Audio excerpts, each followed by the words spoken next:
All right. Hey, everyone. Good to see you all here.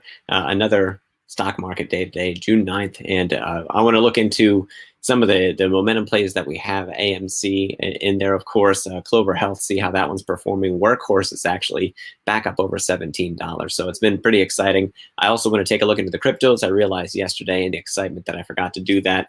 Something else that I want to be a little bit more conscientious of as I'm new to the live streaming scene here is watching the comments for the things that you guys are interested in, the feedback that you give me. So thank you for attending, and I'm pretty excited about this, and it's good to have you here. So let's move over to some of the charts that we have.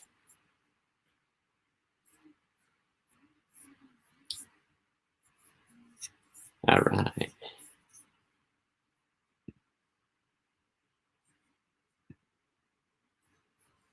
I'll bring up my screen share here.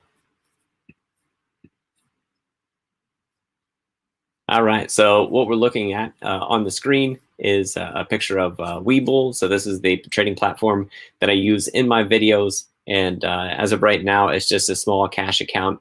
And from the free stocks that I get from doing this stuff from the supporters, like you guys who come here and check it out and talk with me and interact, I really do like the experience in it so far. So this one right here, AEMD. So I don't know how to say Athlon Med. Going up over 4x today, and that's just been an awesome, exciting play that we have going on. So if we check out the chart on that one, there we go.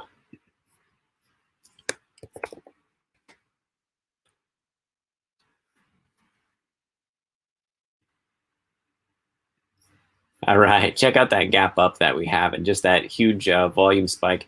So what the news is here, what's going on is that they have had news come out about an emergency use clearance from the FDA to try out their drug or their treatment that they have for mitigating the effects of actually removing the coronavirus from the bloodstream. I guess that would be the layman's way of talking about it. And as I am a lay person in the medical field, I'm not in the medical field. Again, the doctor's title only, and it's academic, and I'm set to complete that doctorate in May of 2022. But that is for educational technology, and it's concentrated in self-regulation, which has a lot to do with the way that we behave in the stock market, especially if we're looking for being cool-headed, level-headed investors. So you can check out the news on it.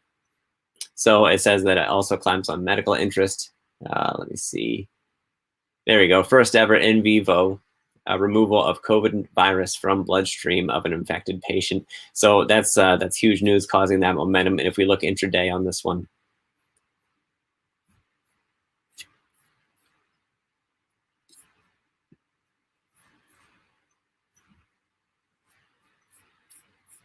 there we go. If you look intraday, you can certainly see that that takeoff that it had, and the volume didn't really change much for us. Really looking at today to see how it behaves. We could recover from this price going forward. Troy, I see your comment. Take a look at Cadillac. Great 12-month upside, being running great all week. All right, let's do it.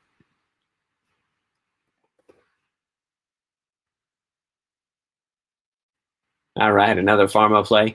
These ones are usually good for some really big movement and giving us some excellent momentum, and they can be dead for a while until they get like FDA clearance and we see how their different things are being sold or their services are being utilized. So let me see. Let's just go to the profile on them real quick. Commercialization therapeutics. Treatment of eye diseases. I have terrible eyeballs. Just to share that with you guys. I have chronic dry eye. I have pretty significant myopia, so I'm very nearsighted, and I very much care about my eyes. So any sort of affliction that goes along with that is definitely important to me. You're right about that momentum. Check out the RSI that we have building. As a matter of fact, we overtook that that bullish top that we had there in the RSI indicator. And over here, we haven't reached overbought territory, which is also a good thing. We'll have to see how that volume shapes up over here. What we got support right around that $4.90 to $5 mark. Let me zoom out to see what else we have going farther back. Oh boy, they've sold off big time from, let me see, it's 2021, there's 2020. So Yeah, they had a huge run up. It'd be interesting to look at the news that we have here. As a matter of fact, that we had a large sell-off, and that sort of formation would indicate that we might have another sell-off, but we didn't. We actually found support instead, so that's always a good thing. All right, let's look. Let me bring up the MACD on this one since we have some good movement. So we actually had a buy signal down here. We're not quite getting that sell signal yet, and certainly because we still have that bullish momentum, and we haven't reached the overbought territory above 70. Even as a short term, Troy, this is already looking, it's looking pretty awesome. So let's look at the analyst estimates. Wow. It'd be cool to bring up the what the different analysts have to say. So who's rating on this? So we have 7 analysts. So it looks like 3, 3, and 1 when we look at these. So 3 strong buys, 3 buys, and then 1 hold. It'd be interesting to see when these prices were last updated, because from their price action right now, just to the low estimate, which I always like being below my current price to be below the low analyst estimate for the 12-month outlook. When it starts to get above there, you know, you start to get ahead of even your bear cases and stuff. And so this looks like, from the analysts that are out there, even to this hold case, probably for that $10 price target that we have. I'm just assuming that those two go together. They might not, because you can have buy ratings, but with lower price targets. That certainly happens sometimes. So let's look intraday. Where are you trading at right now? 656, so almost 6.5. So we still have 50% upside just to that low estimate. So that's awesome. Over that next 12 months, we're actually sitting right now at some pretty heavy resistance. So we'll see how that trades. After this big run up, we might take a little bit of time to get there. But Troy, if you're a long-term investor on this one, so 12 months, 14. Oh, cool, 14 to 48, awesome. So that's a really big range. So if 14 is the low, then we can easily 2x from here to get to that low estimate according to tip ranks. I do like tip ranks. I think that they're awesome. I use them all the time. I haven't paid for the premium service yet, but it's something that is probably going to happen sooner than later, because I like to see which analysts are reporting, because some, I believe, are going to be more reputable than others, although you have a lot of really awesome analysts over there who are going to give us those excellent ratings. So yeah, that's cool. Let's see what they do. Reports inducement. Oh, that's right. They do the I stuff. And so here they have the high one up at 49. So we have a huge range in there. But regardless of that range, you know, we have a minimum of a 50% upside potential according to the analyst estimates here, a minimum of 100%, over 100% upside potential from what they have on tip ranks. Yeah, I would say, Troy, I don't know if you have a position in this, but I'm not saying to take one. I can't say that because I'm not a financial advisor. But when I look at this, this would be a kind of stock and a kind of opportunity that to look into what the analysts are seeing, do my own research on this, and find out what sort of product that they're putting out, and you know, what's the size, what's their TAM, the total addressable market, what sort of penetration do they have? Is it the sort of drug where they're going to be you know, the first to market? Is it something that they have patents surrounding it? What's their supply chain look like? These would be great things to find out, to explain what we see in the charts with the sell-off. So let me go weekly just so it's easier to see everything here. There we go. So that weekly chart. So they've been around 2017, 2018, and sell off, and then we had a reversal. So if you look at the trend from this top down to this one, I don't know that we've hit a reversal yet in their price according to the weekly chart, because we can actually draw a line on that. There we go. So from that top down to that bottom, and it's not going to be perfect, but what we want to see is we want to see this this trend change to end up. There we go. We'll extend that a little bit. We want to see it break out over here over time. So maybe on the daily chart, this thing will rest for us a little bit, but we actually want a peak to come up above this slant line. That could be a better signal of a reversal for us. And if that outlook is really good, they just opened a new R&D center as well. Awesome. Yeah, so opening up to a new R&D, so they're still going to be doing a cash burn. They're still going to be spending a lot of money. So really, it can also be a question of when does that revenue come in? and at what point do we start to see that bottom line fill out, where they start really producing the net income. Those are things that are going to impact just how soon we would see this turn around, into what effect we would see it turn around. All right, let's look at some of the other ones here. Matrix. Hey, thanks for the compliment, man. Keep pushing. Saying to zero analysis, and it is a shot. You can do it. All right. Well, hey, I appreciate the support. Always a good thing to hear. And yeah, let's look at some of the other ones that we have. Got in at 450. Don't see downside long term. Hey, Sean, how's it going? Sean, who just joined us in the comments, that's actually a real life friend of mine. He and I play volleyball together. From time to time, he hits the ball far harder than I do. I don't know if he's ever hit me in the face with it. It may have happened. But yeah, he's pretty awesome at it. All right, yeah. Hey, Troy, go make that money, man. You got this. All right. So let's take a look at some of the other ones that we have. See what else is moving here. Geo Group works. Actually, let's go to Workhorse. There's one that I wanted to really check out.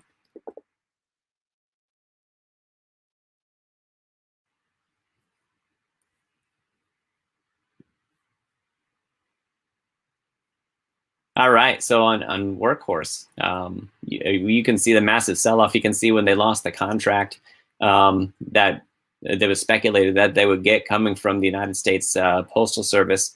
The federal government really, I just think that it was a poor decision, but I'm not the one to weigh in on that. Having that contract go to Oshkosh, I'm not saying Workhorse should have gotten it, but the fact that they were going with such a low percentage of actual electric vehicles for their fleet, it just seems to be a conflict of interest. Like, I don't know who made that decision, what sort of incentives that they had, but it is what it is. But that was always the thing with Workhorse. The vulnerability that they had is that the price that you see here, I would say up to this point before that last ramp up, this is all speculation riding on one contract.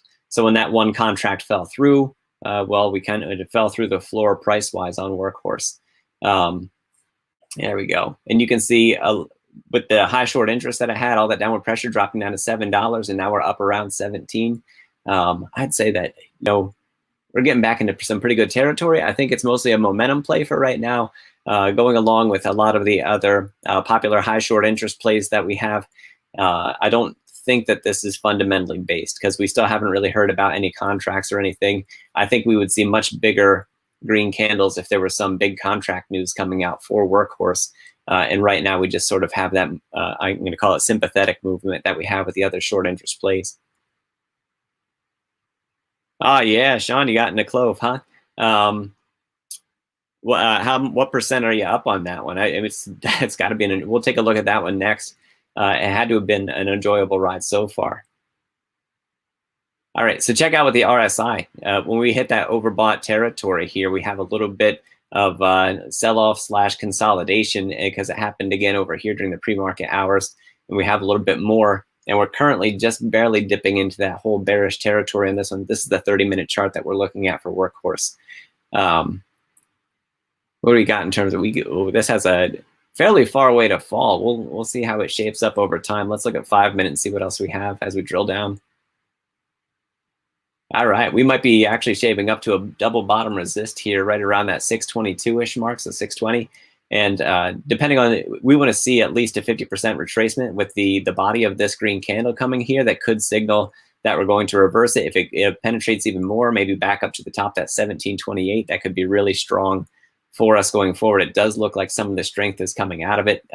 According to the RSI, some of the momentum, and you can see some of that in the volume that we have there. That could be an indicator that, it might hold. Honestly, I think from here we could at least see it hold steady, or it could even reverse on us as long as that double bottom resist is there. So that could actually, if you're looking at this as like an intraday play, that would be an area just to set your stop, maybe around like the 630 mark or something like that. Of course, we want to see a little bit more confirmation that this thing would be reversing. Clove in the pre-market, I think, did I see 25 come out as a number for the pre-market? We'll find out. Oh yeah, look at that. So I probably looked at it back here in the pre-market because I was on pretty early, and this candle's high was 28.32. What we got going on over here? So for this high candle during the actual trading day, from the market open, 28.85. And then, yeah, look at that little pennant shape that we have, a bearish pennant, and then we have that drop off. This thing's not done falling yet, I don't think. I'm not seeing any sort of sign of reversal. The volume's gone out of it. The momentum's gone out of it. So what we want to look for, maybe if you're looking at, again, as an intraday play on this, or, you know, are you an ape on this where you're really trying to squeeze out any overly shorter positions that would be on this? If you're looking at it that way, well, then what I say doesn't matter. But it does look, when we look at this as sort of a bearish pennant, we have about the same amount of a flagpole here as we have going on over here. So it could be getting close to bottoming out, but really we want to see a few more candles play out on the 5-minute chart. We could look down to the 1 minute. That starts to get into some pretty rapid trading times. Again, it still looks like it's going to have a little bit more downward pressure before things turn around for us. And the volumes seem to be pretty subdued right now, pretty low. What's the overall market bias look like? All right. Oh, wow. Look at the Dow just being very whippy in these early hours of the stock market. I don't even know what time it is right now, just after 10 o'clock. The Dow, not so bad. And then where's the S&P? There's the S&P. All right, so the NASDAQ is being the most volatile out of them. All right, Sean was in at 11, took a little profit on the way. Yeah, hey, not a bad call when you look at this as a trading standpoint. If you were able to get in at that 2x point in what, just a few days time. I'm gonna go to this one. There we go. Why not, right?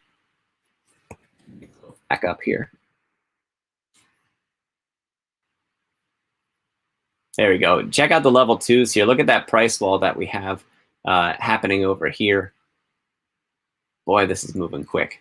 And then also we have a support wall over here as well. So I can't even keep track of it. It's moving so fast. But in here is going to be the contested territory where you could find that support and you could also find that resistance, and that could help you with some of those short-term plays.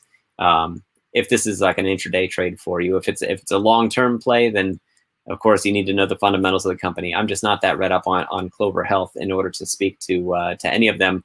I do know that it's one that people were bullish on when it was much cheaper, and so you might have a lot of long-term holders in here. It's not one that I currently invest in. All right, Oxygen has been somewhat fun recently. Let's see what it's doing today.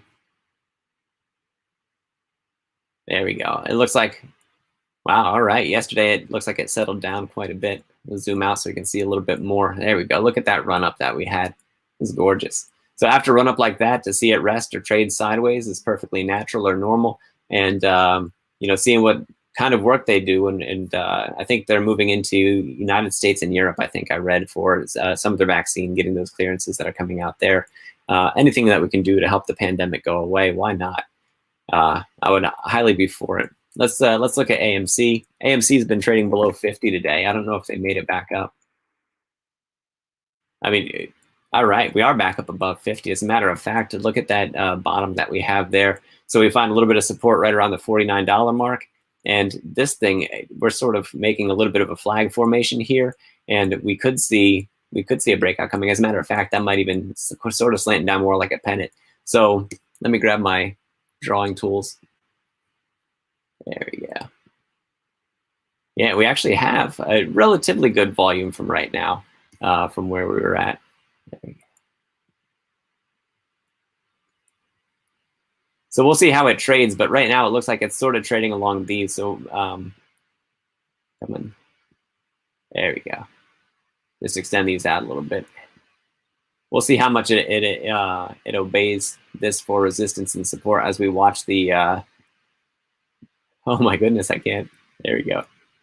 See, when I do this and I'm not broadcasting live, then my lack of coordination doesn't show so much. And if Sean is still in here in the comments, I'm sure he can attest to my lack of coordination. I am not. I'm not the most coordinated person. But you can, if we break out above this, we could have a little bit more bullish activity taking place. You can see we still in the RSI have that sort of momentum going on. We actually had a buy signal thrown back here at 9:46. We're looking at the 1 minute chart. And then it almost came back to a sell signal in here. And this is intraday trade stuff. This does not have to do when I'm talking right now about looking at this as diamond hams or hams. Hams are delicious. Hands as part of the ape movement. There we go. We got to watch this one. It's somewhat kind of still obeying this line. This could be something that would break out this way and break the formation. I would like to see it come back up over here.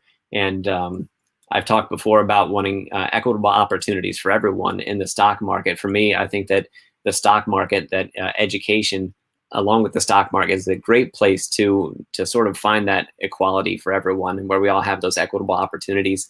And when we don't have, oh, there it goes. Look at that. Yeah. There's our breakout. Round of applause. Are you guys clapping at home or your office, wherever it is that you happen to be? That was nice. We'll see how it carries on from here. Watching the 1 minute, I mean, it makes my heart race because I'm like, oh man, is it going to close up? Is it going to close up? And that 60 seconds for waiting to find out where a bar like this would close for us, it's nerve wracking. All right, we moved one more bar over. There it is. There's our breakout, ladies and fellas, and whoever it is that happens to be watching this. So we have resistance over here, 52.36. I wonder if we'll tag that and pop back down. So we'll see, but it's nice to see that movement that we have. And if we look at the volume that's making it, we want to see bigger volume that would really confirm that we're going to continue this upward surge. So we'll see what sort of price comes back to it. Really, we have to break 52 from what we can see just here, and from some of that pre-market, maybe up to 53. So let's zoom out. Oh yeah, look at all that resistance that we have. So this would be cool to watch. Honestly, I could sit here and I could watch charts like this, even though it doesn't make my heart race and sometimes my hand shake. It's still pretty cool to see that. Have I looked at? I'm here for your brain, not your coordination. Thanks, Sean. All right, Collectible John, have you ever looked at TBP? Oh, okay. Well, I'll look at that later. Look at that. Let's zoom back in because this is, oh my goodness, too far. Sean, there goes my coordination again, man. There we go. All right, we're marching, and look at that pennant formation holding just the way that it should. You don't often see charts play out beautifully like that does. Now, this flagpole height that we have here is about the same amount that we could expect for the breakout. Now, mind you, that's in a vacuum. You still have to pay attention to those lines of resistance that we have. So right here, where I currently have my my cursor, this is about where we're going to see that resistance take place. And you can see with this red candle that as we get near those resistance levels, that we start to have a little bit of trouble. It doesn't mean that this won't move out further, but for right now, we'll see how that takes place.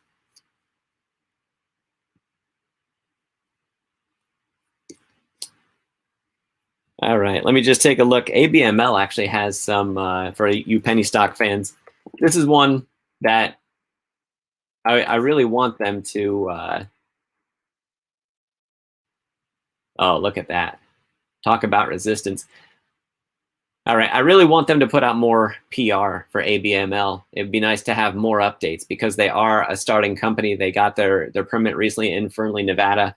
And really, I'm going to take away the RSI and MACD because when we consolidate like this, the momentum indicators don't really do much for us. This is a nice looking chart, and we are sort of squeezing upward. We might see some sort of price action take place out of that today. You know, it really depends. Let's go to the daily chart. There we go. All right, so look at that. The flag or pennant formations that we have here. Two nice little run-ups, and you know, we might make another one here. And let's get some other indicators on here. Let's actually go with some moving averages. So here's the EMA 200, and that's nice for if you're trading above that, then that can be considered bullish, and it is thrown off by some of what we have back here. I like to use a shorter term as well. So this right here that we have, this is the 50 period simple moving average. So in the daily chart, so 50 days. And when we look at this one, the fact that it's sloped upward after that downward slope, it looks like we're moving back into sort of a more bullish territory for ABML. I think that we lost a lot of the selling pressure that was there.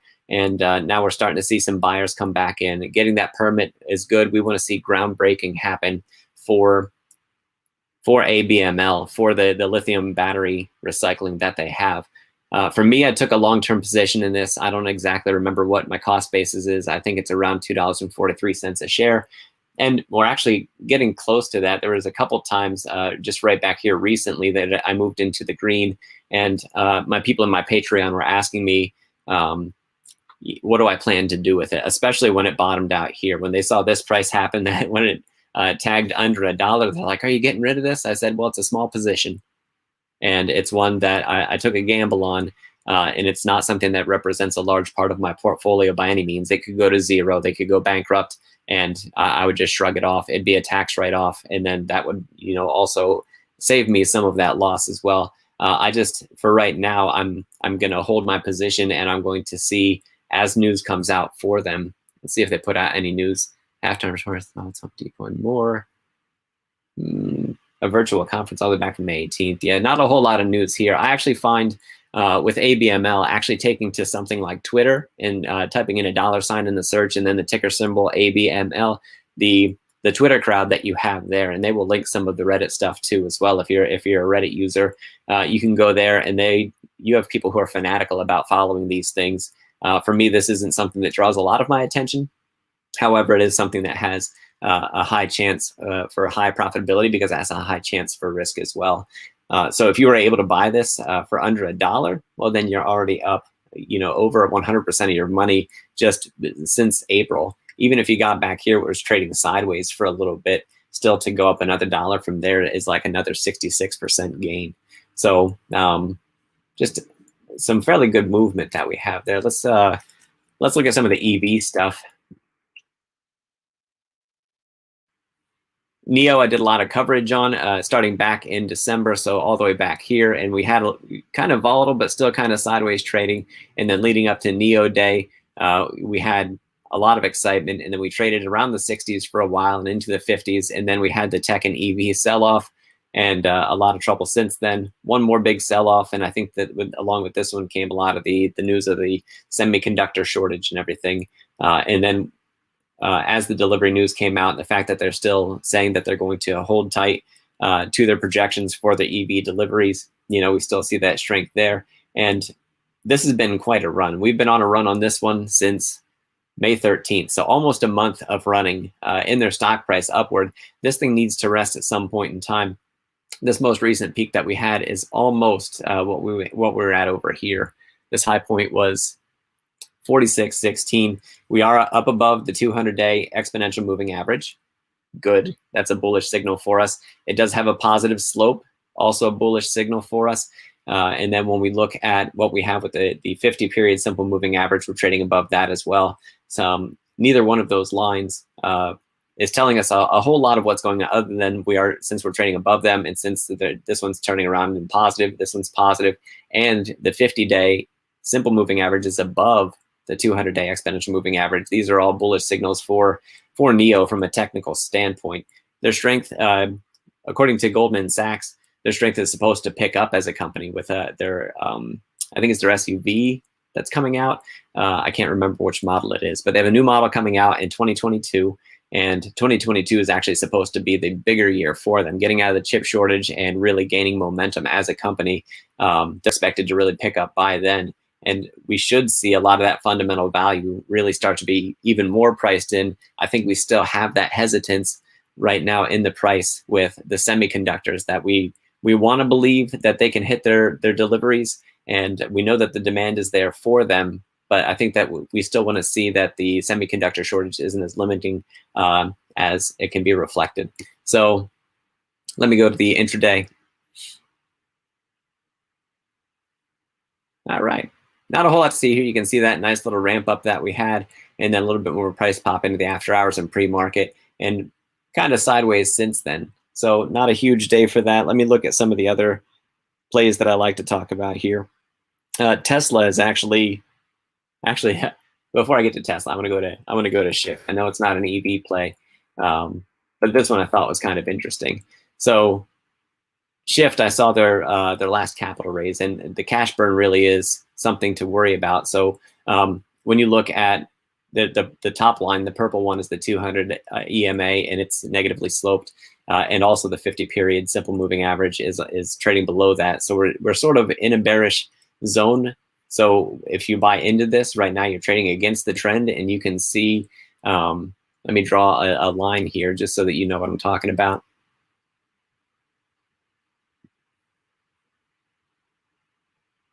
There we go. So when you look at that line, we need to break that line in order to get back into more of a reversal type scenario for shift. So where I have that right now is about $8.63. I bought in when I saw this price hit bottom, which I think is one of the lowest prices. Yeah, it's one of the lowest prices, or the lowest price that they've ever had. So I decided to scrape it up off the ground and make a swing trade out of it. And it's turned out really well so far. So I'm actually $2 up, so 33% up from where I bought in on it. And I did sell a call option I didn't know how quickly it would recover, and I figured I'd take the guarantee, mitigate some of my downside risk by taking some cash from selling the call. Having that covered call, it is sort of, people see it as a bearish move, or it can have a bearish sentiment to it. For me, it was more downside protection. So it has paid off really well. And that option, honestly, it's in the money. It was a $7.50 call, and we're at $8.48, and it was $90 to get it. So at 90 cents per share for that contract, that's $8.40. So that could be exercised to a point of profitability at any point in time between now and I think I did it for August. And so I got my money out of it, and it could sell off, and I would still be ahead. I would lose out, I think right now in the price, like $30 or something like that. Or I should say miss out. I wouldn't be losing. I'd still be up like $170 or something. I'm not going to do the math right now because I don't want to hesitate or anything like that. But yeah, we want to break this line as really a true sign of reversal. So when we see these peaks, if this one breaks that one, we definitely know that we've broken into a reversal. Making it back up over that 200 EMA might be that important thing.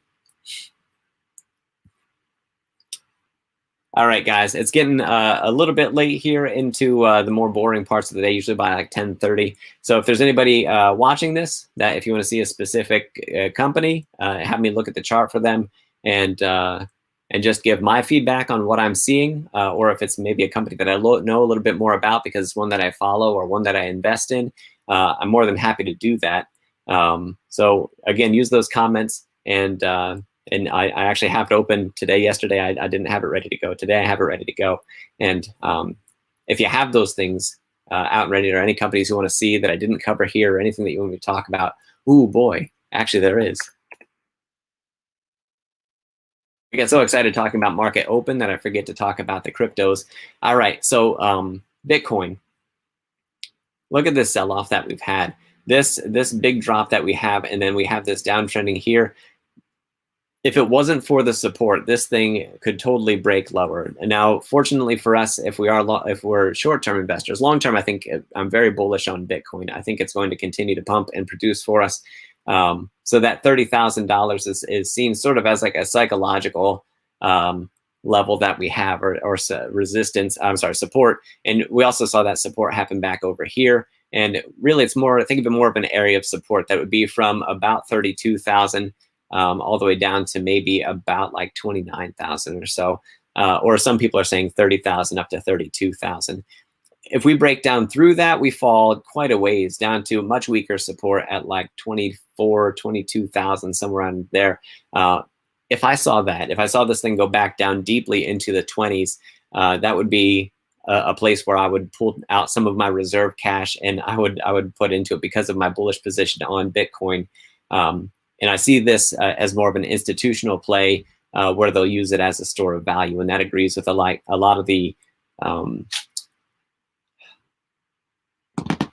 I know.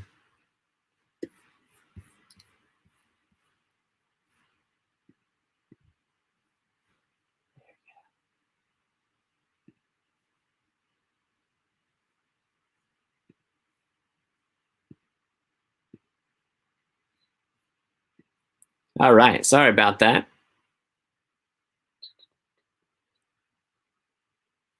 All right, check 1, 2. You guys should be able to hear me. I had to go to my backup. I killed the battery on my camera. I meant to wrap this thing up sooner, but so the video quality is going to be a little bit downgraded for at least seeing me. But here, I'll put up the chart for you. That way you don't even have to look at me.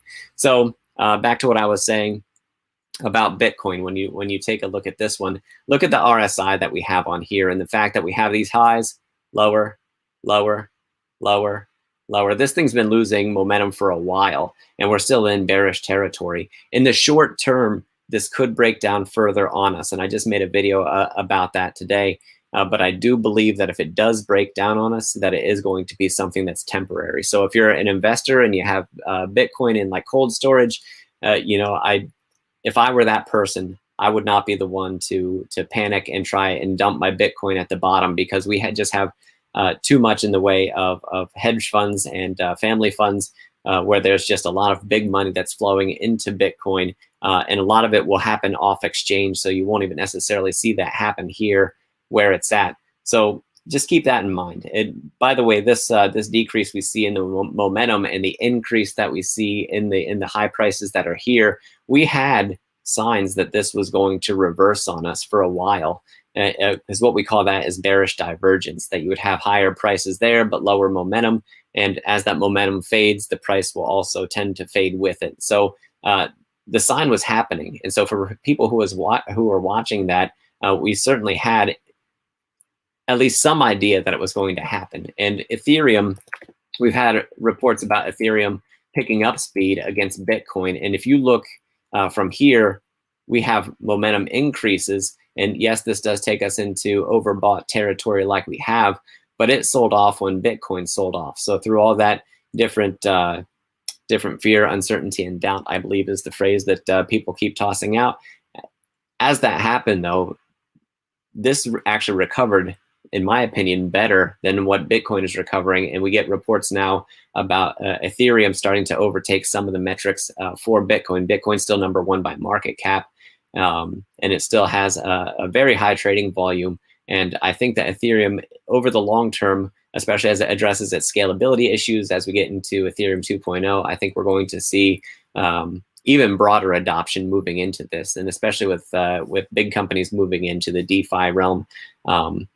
I could totally see some big scary story come out, some big dramatic piece that causes us to break support and then have these low prices, and sort of a motivation behind that. If there's companies that would like to get in at really big companies, big money behind this, and there's enough of them that want to get in, but they don't want to get in when the prices are high, well, then they can put out stories or have stories put out that cause prices to go lower. And we see that a lot of times in the media, that the media always reporting on what has happened in the markets. Well, that usually keeps us one step behind what the big money's doing. So you got to be careful about what you start to read, because when you start believing, you start making your decisions based on what the media says, then you're just a little bit behind. So Ethereum is the one that I'm actually more bullish on than Bitcoin. And I really like listening to Vitalik talk, because he has pride. Oh, geez, Apple Watch, Siri is trying to talk to me. He has pride in the software that he's making, but he also tempers it with the fact that he knows it isn't perfect. And for him, he seems like the kind of guy who really wants this to be the #1 cryptocurrency or blockchain technology that we have, and being that general purpose blockchain where really any application whatsoever could make use of it through the dApps that they create. So for me, I see that happening for Ethereum, and it's just a different use than what Bitcoin would be, that they each serve in a different space, if you will. Along with that, Matic, which is Polygon network, not a whole lot to see here, because it looks like WEBULL just started tracking this one. You can't trade it on WEBULL yet, and I really hope that they do soon. Let's go down to 30 minutes so we can actually have something to see here. It will shrink up that scale a little bit. There we go.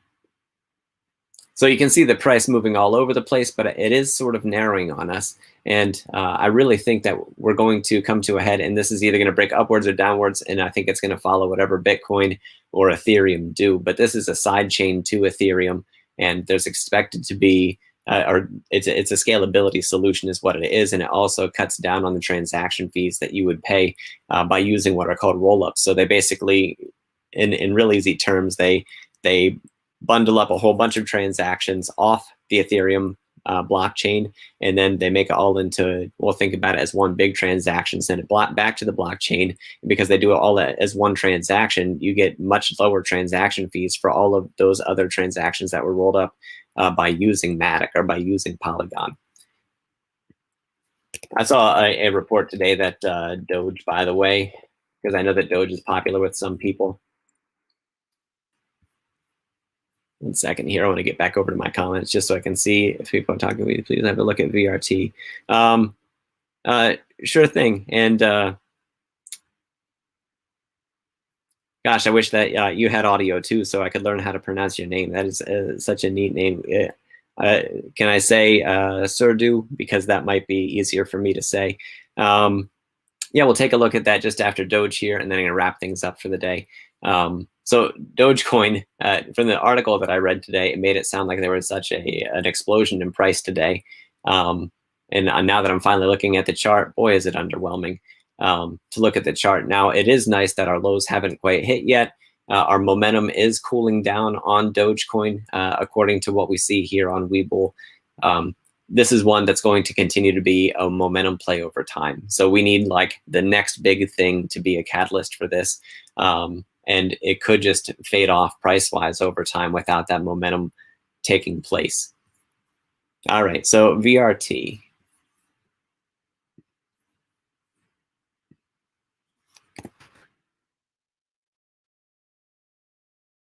All right, well, it's looked like I had a nice couple of days here. Let's go back out to the daily chart. Wow, look at that run up. That's been straight up for a while. So let me see, can we please have a look at VRT? Okay. All right, so what sort of news we have right now? VRT is your friend, and here's why. So it looks like Zach's just looking at some of the headlines to see. NEC, ETF. All right. So it's a holdings company. It's a financial play. Let's change our view just a little bit there. And actually, let's go to this one real quick. Have a better look. Oh, it's below the low analyst estimates. It looks like we have room for about 4 or 5% just to the low part of that, 10% to that upside that we have right there for the 12-month analyst estimates. I don't know how many. We have 10 analysts covering it, and absolutely one of them is buy or better. So 3 strong buys, 7 buys. Excellent. Yeah, so it looks like, according to the analyst estimates, that we still have room to run. Let's look at the volume on it. We have, we're above both the 50-period simple moving average up here, 200-period, both positively sloped. Let's put up the Bollinger Bands.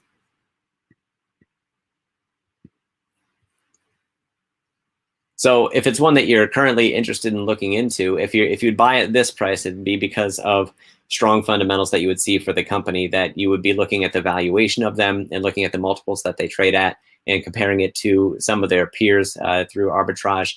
And that would be ways to view it, to sort of give it a price that you would want. So for me, if I was the one going to take a position on this one for a long-term standpoint, looking at it fundamentally, let me turn off my moving averages here. There we go. Looking at it fundamentally, that would be something where I'd expect strong growth from right here in order to buy into at these prices. It does seem to be towards the top end of the analyst estimates, that we're still below the low estimates. That's a good thing. We could also look at the stability of the company and the sort of risks that we take on. Those would be all sorts of things that we might consider when looking at this. From a short-term aspect, I would much rather buy in at a time like this here, or especially this one where we drop down below the 2 standard deviations below the mean. To me, those would be better short-term buying opportunities as sort of like a swing trade. And what I would do is buy it there, and then I might get rid of it. Of course, you'd have to look at resistance and everything as you look at these. But to me, I would probably try and exit when I see it either come near this 2 standard deviations above the mean, or maybe this one here where it finally does pop up above it. So for anybody out there who doesn't know what standard deviations are, basically from this top wavy line to this bottom wavy line, in between those are all of your typical values that you have. And this is a lagging indicator. So what we're seeing are statistics based on what has already happened.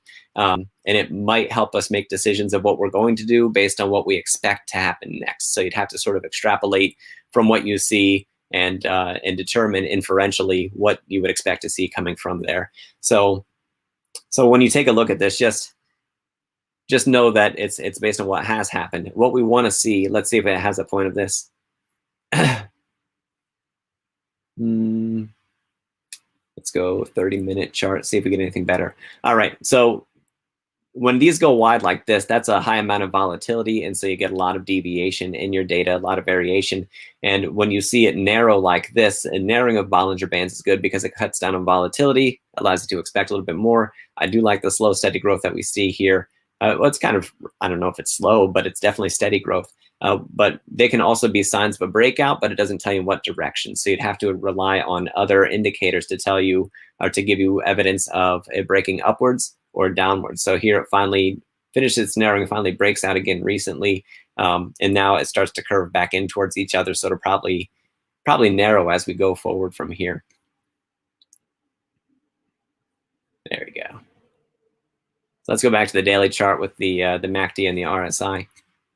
Take off the Bollinger Bands. All right. So also when you look here at the momentum, this is sort of putting us in overbought territory. And when you look up here at the MACD, this orange line that's on top is your MACD line. The blue line that's below is the signal line. And when they cross each other, that can be seen, and these are for strongly trending stocks like we have here with VRT. When your MACD line is above that, or when it crosses above the signal line, that's a buy signal or can be a buy signal. Of course, you always want to use a variety of data when you look at this, that you're looking for more confirmation. Sometimes expected news to come out about the company could be a catalyst for moving it one way or another. And when they cross back over, that could be a sell signal. So if we look, let's go back here to where we had this big jump. So right here, we would see sort of a buy signal, and then they expand, and then they start to narrow, and then we get a sell signal there. And you can see that price start to taper off. So that'd be one way to look at it. So for these, we're still in sort of that overbought territory. We haven't gotten the sell signal thrown, but looking at the RSI like this, if we expect some of that momentum to start moving out of it, that could be some of the volume tapering off here and sort of flattening out of the curve, if you will, as we take a look at the price action.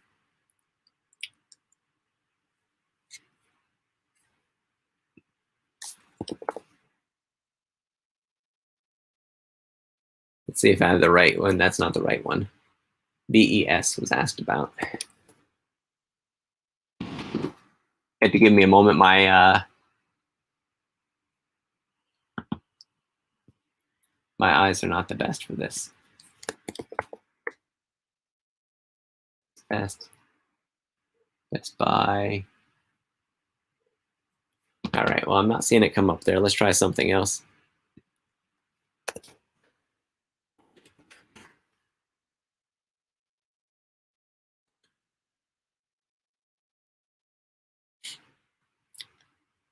All right, so Braille Energy Systems, is that the one that you're describing, Salah?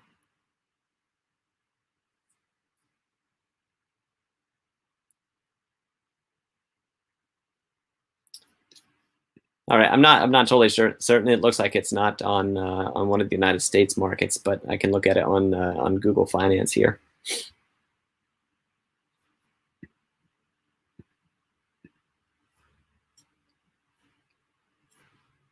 All right. Well, it does seem like it's consolidating. So short term, I don't really have a lot to say other than a lot of the risk may have come out of its current price. That is, if I'm looking at the right one here. Again, I'm looking at Braille Energy Systems Inc. Here, let me show you what I see.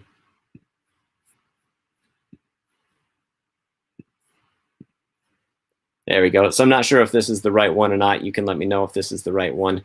But we can see this price spike that we had here about $1.28, and we have a negative slope. So really, this looks like it's moving from bearish into more of a consolidation, if you will.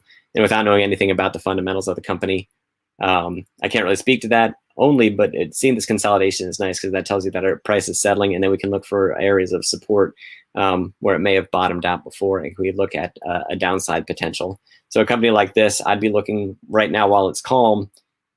My reason for buying in, if I were going to do that, would be to look for some sort of catalyst in the future, like the thing that's going to cause this to reverse the trend, that's going to break this downward movement that we have. So yeah, we'll pull up the 1 year. All right. Well, if it's acting sort of like a fractal, well, that would have self-similarity. We have consolidate, pop, and then trail off, consolidate, but at a higher price. A little bit of a ramp up period, so we could expect to see maybe a little bit of ramp up period going forward if it stays true to the past results, and maybe looking back at whatever this catalyst was for them and seeing if it furthers the company, that would increase their revenue, that would increase market share for them, whatever it is, the service that they provide. It looks like they're an energy company, and looks like it trades maybe in Canadian dollars when we look at this. All right, well, I'm going to call it to a close here, guys. What thoughts on Clover reversing this morning? Let me see, where's WEBULL Ash on? There we go. All right, well, the reversal, I mean, it may have come back down. Clove may have come back down a lot from where it was at, but it had a really strong jump up today. Really, maybe looking across the other plays that we would have would be something that would be a little bit more like AMC would be one of them, and all those momentum plays that we would have that could tell us a little bit more. So if we look at AMC, see how that's behaving. AMC is still kind of holding that sort of pennant formation. Actually, it broke down below our trend, but it looks like it's holding all right. And we're still trading above the $50 mark. So Clove is definitely behaving on momentum. It could be a fundamentally strong company. That's something that I wouldn't really know about because I don't follow them. But yeah, Salah, you're welcome. And thank you guys for all of you who participated in the comments. Oh man, Oren, I missed you with the GNOG thing. Last one, I totally promise it's the last. It's the last one here. I just don't want to leave you out because it was an earlier comment. I just happened to miss it. So I hope that you're still in here.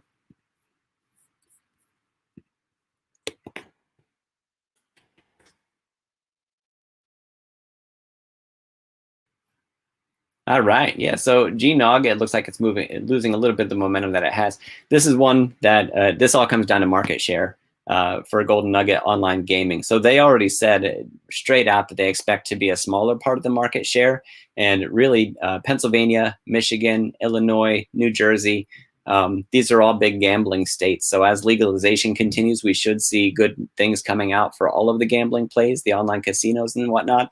And the analyst estimates, last I looked for GNOG, we have really strong analyst estimates from where we're currently trading. So 33% to the low analyst price target that we have. I do have a position in GNOG, and I have read extensively about it, and they had great success in Michigan. We want to see, I think a lot of this is waiting to see what comes out in Pennsylvania, because Pennsylvania is huge for gambling as well. And New Jersey. So the news that we get from there, I think, is going to be our next big catalyst that we see for GNOG. And I haven't seen any news coming. Huge growth in esports has given rise to new lucrative markets for online gambling. Okay, good. And then Golden Nugget Online Gambling launches new international game technology in Michigan. So from a long-term standpoint, I like the analyst estimates that are out there. I think that they're going to be very reliable for us. And I think that we'll see a lot of that strength come back. If we look at the chart from more of a short-term technical perspective, we might have to go weekly here. There we go. We might be breaking out of that slump that we were in, and this is what I'm looking at is the high that we have here. There we go. So going across those peaks, the fact that we cross back up over that could be a sign that we're going to reverse and that we're going to start heading back up the other way. We actually have off these lows back here over to where we're at over here, we could start marching up a slow, steady march over the next 12 months. But really, we want to watch that news come out for Golden Nugget and pay attention to how much of the market they're actually able to capture. That's going to tell us a lot, and how successful they are in Pennsylvania, and I believe Illinois, New Jersey. Those are ones that we really want to hear big metrics about, and hopefully they have at least the same success there that they had in Michigan.